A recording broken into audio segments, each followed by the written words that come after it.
कहानी की शुरुआत होती है 1971 से, जहां भारत और पाकिस्तान के बीच सरहदें तो बनी थी, लेकिन असल जंग सरहद से कहीं ज्यादा गहरी थी। उस वक्त पाकिस्तान दो हिस्सों में बटा हुआ था, पश्चिमी पाकिस्तान और पूर्वी पाकिस्तान, जिसे आज हम बांग्लादेश के नाम से जानते हैं। पूर्वी पाकिस्तान के लोग अपनी भाषा, अपने हक और अपनी पहचान के लिए लड़ रहे थे, लेकिन वहाँ की आवाज को बंदूकों से दबाया जा रहा था। तब पाकिस्तानी सेना ने अपने ही लोगों पर जुल्म शुरू कर दिया। गांव जला दिए, औरतों पर अत्याचार हुए और लाखों लोग जान बचाकर भारत की सीमा में शरण लेने के लिए मजबूर हो गए। तब भारत के लिए ये सिर्फ पड़ोसी देश का मामला नहीं था, ये इंसानियत का सवाल बन चुका था। एक तरफ लाखों शरणार्थियों का बोझ, दूसरी तरफ सीमा पर बढ़ता खतरा, और पाकिस्तान कभी नहीं चाहता था कि भारत बांग्लादेश की मदद करे। इसी वजह से पाकिस्तान ने कई बार भारत पर हमले किए। तो कहानी के केंद्र में है लेफ्टिनेंट कर्नल फतेह सिंह कलेर, जो कि जाबाज फौजी के साथ साथ एक मार्गदर्शक भी है। हाल ही में फतेह सिंह को ये बात मालूम चली है कि पाकिस्तान के बहुत सारे सोल्जर जो है वो इंडिया में घुस चुके हैं और हमारे कैंप पर नजर रख रहे हैं। लेकिन ये बात फतेह सिंह को मालूम चल जाती है, तो फतेह सिंह अपनी एक पूरी टुकड़ी को लेकर उन लोगों के पास पहुंच जाते हैं और उन लोगों को बहुत ही बेरहमी से मारते हैं और उन्हें खदेड़ते हुए पाकिस्तान बॉर्डर के पास ले जाते हैं। वहाँ वो लोगों से कहते भी हैं कि हमारे सीमा में घुसने की कोई जरूरत नहीं है, वरना पाकिस्तान में सिर्फ और सिर्फ लाशें बचेंगी। जिसके बाद हम देखते हैं मेजर होशियार सिंह दहिया को, जो कि अपनी पूरी टीम के साथ पानी लेने के लिए गए थे। लेकिन जब वो उस जगह पर पहुँचे तो वहाँ पाकिस्तानी सोल्जर भी आ गए,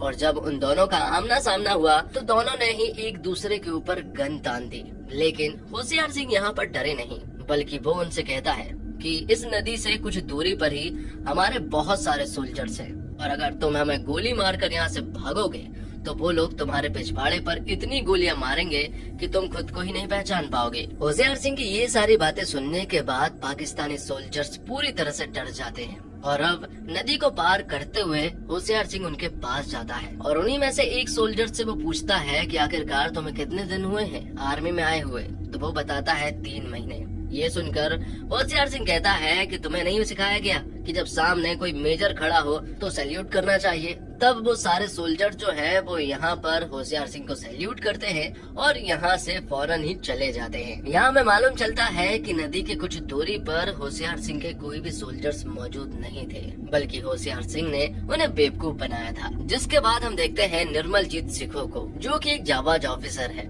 और वो अपने बड़े ऑफिसर से कह रहा था कि एक दिन जब उसे मौका मिलेगा दुश्मनों से लड़ने के लिए तो वो अकेला ही बहुत सारे दुश्मनों को मार गिराएगा। और सिखो जो है वो नेक दिल इंसान है, और जब बात देश पर आएगी तो वो जान देने के लिए एक बार भी नहीं सोचेगा। जिसके बाद हम नेवी कमांडर MS रावत को देख पाते हैं। रावत जो है वो बहुत ही सूझबूझ वाला बंदा है, जो उसे सारी चीजें सिखाई गई है वो उन सारी चीजों को फॉलो करता है। इसी जहाज पर बहुत सारे ऑफिसर्स थे जो कि सोनार पर भरोसा नहीं करते हैं, लेकिन MS रावत को सोनार पर पूरा भरोसा है। आगे हम देखते हैं कि जब होशियार सिंह अकेला चुपचाप बैठा हुआ था कि तभी उसे अपने ट्रेनिंग के दिन याद आ जाते हैं। तो अब कहानी जो है वो 1961 के नेशनल वॉर अकेडमी में शिफ्ट होती है, जहां हम देख पाते हैं 3 जिगरी दोस्तों को, मतलब कि होशियार सिंह, सिखो और MS रावत की। जब शुरुआत में ये लोग मिले थे तो ये अच्छे दोस्त नहीं बन पाए थे, बल्कि इनके बीच में कंपटीशन चलता था, और तो और कौन किसको सैल्यूट करेगा इसी बात पर इनकी बहस चलती रहती थी और हमेशा कंपटीशन करते रहते थे। इसी वजह से कंपटीशन तो वैसे होशियार सिंह और सिखो कई बार पनिशमेंट, लेकिन इनके बीच में रावत भी पिस जाता था। इसी वजह से उसे भी पनिशमेंट मिलती थी और हमेशा वो उनके बीच में पिसा करता था। ट्रेनिंग के दिनों में ऐसा बहुत बार हुआ था, दोनों के बीच में बिल्कुल भी नहीं पड़ती थी, दोनों एक दूसरे को दुश्मन की तरह ट्रीट करते थे। ये बात फतेह सिंह को बिल्कुल भी अच्छी नहीं लगती थी कि हमने तीनों सेना के जवानों को यहाँ पर ट्रेनिंग करने के लिए इसलिए भेजा है ताकि उनके बीच में तालमेल बैठ सके, लेकिन ये लोग तो आपस में ही लड़ रहे हैं। इसी वजह से उन्हें हमेशा पनिशमेंट मिला करती थी। दूसरी तरफ हम देखते हैं कि फतेह सिंह का एक बेटा है जिसका नाम अंगद सिंह है, और वो भी आर्मी में जाना चाहता है, लेकिन फतेह सिंह की पत्नी मतलब कि अंगद की माँ इसके सख्त खिलाफ है। वो नहीं चाहती है कि अंगद जो है वो आर्मी में जाए, लेकिन अंगद कहता है कि वो भी देश की रक्षा करना चाहता है, देश की सेवा करना चाहता है पिताजी की तरह। पिताजी की बहादुरी के किस्से हर जगह फैले हैं और वो भी चाहता है कि वो देश देश की सेवा करे और ऐसा ही कुछ काम करे कि उसके पिताजी को प्राउड फील हो। तब अंगद ने माँ की बात नहीं मानी और आर्मी के लिए ट्राई करने लगा। दूसरी तरफ एकेडमी में सिखों और यहाँ होशियार सिंह के बीच में अभी भी कुछ ठीक नहीं चल रहा था कि तभी एक दिन सभी के घर वालों की तरफ से चिट्ठी आती है। लेकिन सिखो नोटिस करता है कि सबके घर से चिट्ठी आती है, सबके घर से कोई ना कोई मिलने के लिए आता है, लेकिन होशियार सिंह के घर से ना तो कोई मिलने आता है और ना ही उसके लिए कोई चिट्ठी आती है। एक दो बार चलता है लेकिन उसके लिए कभी भी कोई चिट्ठी नहीं आती है। तब रावत यहाँ सिखों को बताता है कि उसके घर में कोई भी नहीं है कि जो उसे चिट्ठी भेज सके। उसके पिता भी आर्मी में थे जो कि देश के लिए शहीद हो गए थे। ये सारी चीजें पता होने के बाद सिखों को बिल्कुल भी अच्छा नहीं लगा। उसे बहुत बुरा लगा कि वो एक ऐसे इंसान के साथ कंपटीशन कर रहा है जिसकी लाइफ में कोई भी नहीं है। और अब सिखों के लिए जो राखी आई थी, सिखों की बहन ने जो राखी भेजी थी, वो उस राखी को होशियार सिंह को दे देता है और कहता है कि अब हमेशा तेरे लिए एक राखी आएगी जो कि मेरी बहन तुझे भेजा करेगी। लेकिन होशियार सिंह कहता है कि राखी भेजने की कोई जरूरत नहीं है। जब तक ये भाई जिंदा है वो हर बार राखी पर अपनी बहन से राखी बंधवाने के लिए जाता रहेगा। तो इस तरह से वो लोग जिगरी दोस्त बन चुके थे। और ऐसा नहीं है कि होशियार सिंह की लाइफ में कोई भी नहीं है। एक लड़की है जिसे अक्सर होशियार सिंह चिट्ठी भेजा करता है। इस बार की चिट्ठी में उसने उसे एक शायरी लिखकर भेजी है जो कि मरने वाली बात कह रही थी। जब ये बात लड़की के घर वालों को मालूम चली तो लड़की के पिताजी जो हैं वो यहाँ होशियार सिंह से मिलने के लिए पहुँच जाते हैं और उनसे कहते हैं कि हमें तो लगा था कि तुम गुजर गए हो, चिट्ठी में तो कुछ ऐसा ही लिखा है। तब होशियार सिंह बताता है कि ये बस एक चिट्ठी है और उसने बस शायरी कही है। तब लड़की के घर वाले कहते हैं कि बहुत साल हो चुके हैं, अब तो लड़की को अपने साथ लेकर जाओ। ये सुनने के बाद यहाँ सिखो और रावत हैरान थे कि आखिरकार यहाँ पर ये सब कुछ चल क्या रहा है। तो यहाँ पर होशियार सिंह बताता है कि दरअसल में मेरे साथ कुछ अजीब चीजें हुई हैं। वो दादी के साथ एक गांव घूमने के लिए गया था। दादी ने कहा है कि लड्डू खाने के लिए चल रहे हैं, लेकिन उसे नहीं मालूम था कि ये लड्डू उसी के शादी के थे, जबकि होशियार सिंह सिर्फ और सिर्फ 7 साल का था। और अब इसी वजह से होशियार सिंह को उस लड़की को लेकर अपने घर आना है, क्योंकि होशियार सिंह की शादी तो 7 साल की उम्र में ही हो चुकी थी। और अब होशियार सिंह गांव पहुंचता है, जहां गांव पहुंचने के बाद वो उस लड़की को लेकर अपने घर आ जाता है। होशियार सिंह ने उस लड़की को कभी भी नहीं देखा था। आज होशियार सिंह ने उसे पहली बार देखा है, जो कि बहुत ही खूबसूरत थी। और घर आते ही धनवंतरी जो है वो यहाँ पर होशियार सिंह के माता पिता के बारे में पूछती है। तो यहाँ होशियार सिंह बताता है कि उसकी लाइफ में तो कोई भी नहीं है, वो अकेला है। उसके पिता आर्मी में थे। धनवंतरी से कहा गया था कि जब वो अपने ससुराल जाएगी तो वहाँ जाकर अपने सास ससुर के सबसे पहले पैर पड़ना और उनका आशीर्वाद लेना। लेकिन अब जब यहाँ पर कोई नहीं है तो धनवंतरी होशियार सिंह के पिता की आर्मी की वर्दी के पैर छूती है और उन्हीं से आशीर्वाद लेती है। ये देखकर होशियार सिंह को बहुत अच्छा लगा। अब इसी तरह से दोनों एक दूसरे के साथ रहने लगते हैं और जब भी होशियार सिंह को छुट्टी मिलती तो वो तुरंत ही घर भागा भागा चला आता। और अब कुछ ही दिनों के बाद उन्हें खुशखबरी मिलती है, मतलब कि घर में तीसरा मेहमान जो आने वाला है। अब आगे हम देखते हैं कि जब रावत और होशियार सिंह जब सिखों के घर पर जाते हैं सिखों की बहन से राखी बंधवाने के लिए, तब सिखों के घर वालों के द्वारा यह रावत और होशियार सिंह को मालूम चलता है कि एक लड़की है जो कि सिखों को पसंद करती है। उन्होंने फोटो भी भेजी है, लेकिन सिखो जो है वो उसको देखने के लिए भी तैयार नहीं है। तब रावत और होशियार सिंह ने एक प्लान बनाया। जब सिखो यहाँ पर आया तो उससे कहा गया कि ये फोटो जो है ना वो उस लड़की को वापस कर देना, क्योंकि उन लोगों ने ना मना कर दिया है। दरअसल में सिखो को रिजेक्ट कर दिया गया है। ये बात यहाँ सिखो की माँ ने उससे कहा है। लेकिन ये बात सुनकर सिखो को बहुत बुरा लगा कि आखिरकार मेरी अच्छी खासी सैलरी है, एयरफोर्स में हूँ और अच्छा खासा दिखता भी हूँ, तो आखिरकार कौन लड़की उसे मना कर सकती है। तो वो फोटो लेकर उनके घर पहुँच गया। लेकिन जब वहाँ जाकर उसने लड़की को देखा तो लड़की को देखकर तो वो बहुत ही ज्यादा हैरान रह चुका था कि इस लड़की की फोटो उसने नहीं देखी जो कि इतनी खूबसूरत है। उन दोनों के बीच में बातें होती है। दरअसल में सिखो तो यहाँ फोटो लौटाने के लिए आया था, लेकिन अब वो पलट गया है और वो उनसे कहता है कि ये फोटो आपने कहाँ से खिंचवाई है, बताइए जरा। और यहीं पर सिखो को ये बात भी मालूम चल जाती है कि दरअसल में घर वालों ने उसका पोपट बनाया है, क्योंकि उन्होंने तो कभी उसे रिजेक्ट किया ही नहीं था। और अब क्योंकि सिखो और वो लड़की मोरनी दोनों ही शादी के लिए रेडी थे, तो दोनों की शादी करा दी जाती है। और शादी के रात को ही हमें मालूम चलता है कि बॉर्डर पर हालात बिगड़ चुके हैं। तब सिखो कहता है कि वही मैं सोचूं कि पंजाबियों की शादी में लड़ाइयाँ ना हो, ये तो हो ही नहीं सकता। अब सूचना मिलते ही तीनों जो है वो अपने अपने बेस पर पहुंच जाते हैं। वहां पहुंचने के बाद जब ये सारी तैयारियां कर ही रहे थे कि तभी पाकिस्तानी आर्मी जो है वो एयर जेट से हमला कर देती है और उन्होंने तीनों बेस पर मतलब कि थल सेना, वायु सेना और जल सेना पर हमला कर दिया था, जिसमें हमारे बहुत सारे सैनिक मारे गए और बहुत सारे सैनिक घायल भी थे। और इसी हमले में होशियार सिंह, सिखो और रावत भी घायल हो चुके थे, तो हालत तो पूरी तरह से बिगड़ चुके थे। वहीं यहाँ फतेह सिंह को मालूम चलता है कि एक जगह है जहाँ पर पाकिस्तानी आर्मी ने कब्जा कर लिया है और वहीं फतेह सिंह ने अटैक करने का पूरा प्लान बना लिया है। पाकिस्तानी आर्मी ने जिस जगह पर कब्जा किया हुआ है वो ब्रिज से उस पार है और जब ये लोग उन पर अटैक करेंगे तो ये एयर सपोर्ट को बुला लेंगे। इसी वजह से पहले इन्हें एयर सपोर्ट को उड़ाना होगा या फिर एयर सपोर्ट पर जितने भी लोग होंगे उन्हें मारना होगा। तब ये लोग ऐसा ही करते हैं, एयर सपोर्ट पर जितने भी लोग थे उन्हें खत्म करते हैं और ब्रिज के रास्ते से आगे बढ़ते हैं, जहां फतेह सिंह अकेले ही बहुत सारे सैनिकों को मार गिराते हैं और आगे बढ़ते हैं। तभी इन्हीं में से एक सैनिक जो है वो एयर सपोर्ट की तरफ बढ़ने लगता है, लेकिन उसके पीछे फतेह सिंह जाता है और उसे बहुत ही बेरहमी से मारता है। अब एयर सपोर्ट पे पहुंचने के बाद फतेह सिंह के पास पाकिस्तानी जनरल का फोन आता है और यहाँ फतेह सिंह बताता है कि यहाँ कुछ भी ठीक नहीं है, सारे लोग मारे गए हैं। ये सुनने के बाद जनरल को मालूम चल जाता है कि ये तो दरअसल में फतेह सिंह है। फतेह सिंह उन्हें चेतावनी देता है कि अभी भी मौका है, संभल जाओ, वरना हम तुम्हारे इतने चीथड़े उड़ाएंगे कि तुम गिन भी नहीं पाओगे। जनरल कहता है कि उसी तरह जैसे हमने तेरे बेटे के उड़ाए थे। यहाँ हमें बताया जाता है कि 1965 में एक लड़ाई के दौरान फतेह सिंह का बेटा अंगद सिंह जो है वो पाकिस्तानी आर्मी के हाथ लग गया था, जिस वजह से उन्होंने अंगद सिंह को बहुत ही बेरहमी से मारा था। फतेह सिंह कहता है कि मेरे बेटे पर मुझे फक्र है कि वो शहीद हुआ है।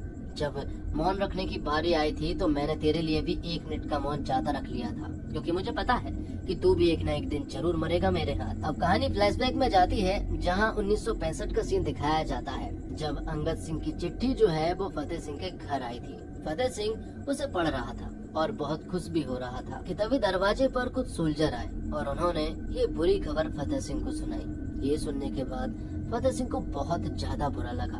अंगद ने कई बार कॉल भी किया था, लेकिन फतेह सिंह अपनी पत्नी के साथ गुरुद्वारे गया था और फिर 1965 के बाद से फतेह सिंह कभी भी गुरुद्वारे नहीं गया। अब कहानी फिर से 1971 में आ जाती है, जब सारे जवानों की घर से चिट्ठी आती है। सभी लोग बहुत खुश थे क्योंकि जवानों को इस दिन का बहुत ज्यादा इंतजार होता है। यहाँ होशियार सिंह के नाम पे एक चिट्ठी आई थी। वो चिट्ठी दरअसल में धनमंत्री ने ही लिखी थी, जिसमें बहुत सारी गलतियाँ थी, लेकिन फिर भी उन सारी गलतियों को यहाँ पर होशियार सिंह ने समझ ली थी, जिसमें लिखा था कि 1 हफ्ते के बाद ही वो जल्द बाप बनने वाला है। धनमंत्री और होशियार सिंह के बीच में एक शर्त है कि बेटा होगा या फिर बेटी। होशियार सिंह चाहता है कि बेटी हो, लेकिन धनमंत्री चाहती है कि बेटा हो। दूसरी तरफ हम देखते हैं नेवी कमांडर MS रावत को, जो कि जहाज पर थे और कुछ दिन पहले ही उनके जहाज पर अटैक हुआ था और इसी में उनके कुछ फंक्शन जो है वो काम करना बंद कर दिए हैं। कि तभी हम देखते हैं कि कुछ और यहाँ पर अटैक होते हैं। इस बार पाकिस्तान की पनडुब्बी के द्वारा इस तरह से अटैक किए गए हैं कि पूरे जहाज में पानी घुस चुका है,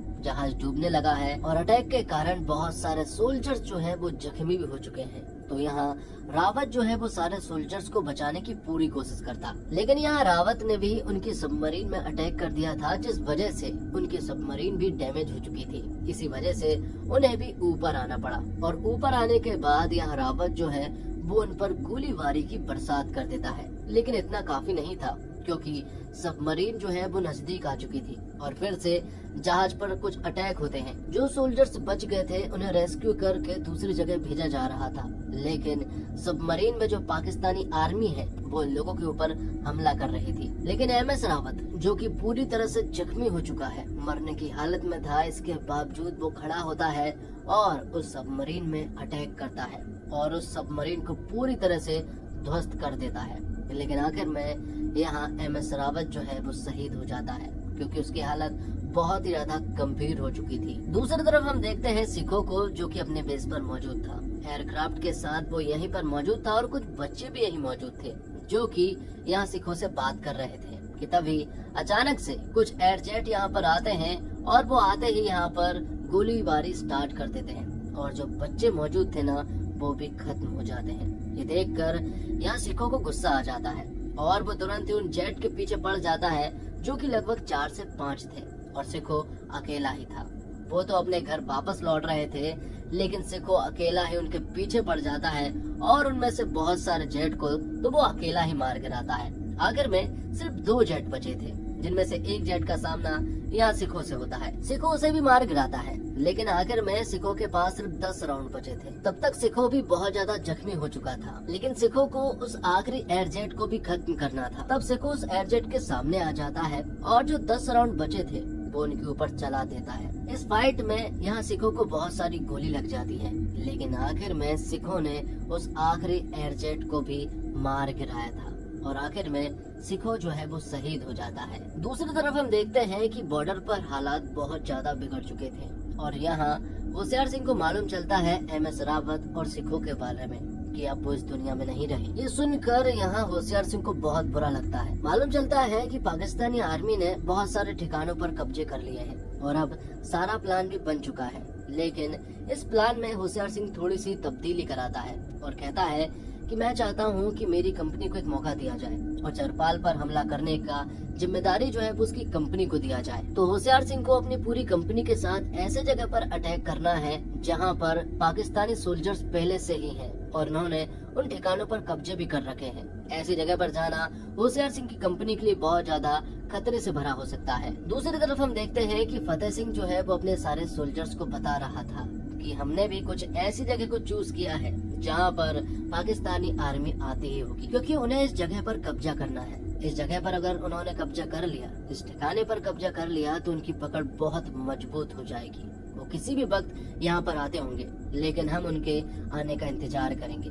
जब वो पूरी तरह से अंदर आ जाएंगे तब हम उनके ऊपर हमला करेंगे। हम बहुत कम हैं और वो बहुत ज्यादा है, लेकिन फिर भी हम हार नहीं मानेंगे। दूसरी तरफ होशियार सिंह की पूरी कंपनी जो है वो यहाँ पाकिस्तानी सोल्जर्स के ठिकाने पर हमला कर देती है, लेकिन वो सभी लोग पहले से ही तैयार थे।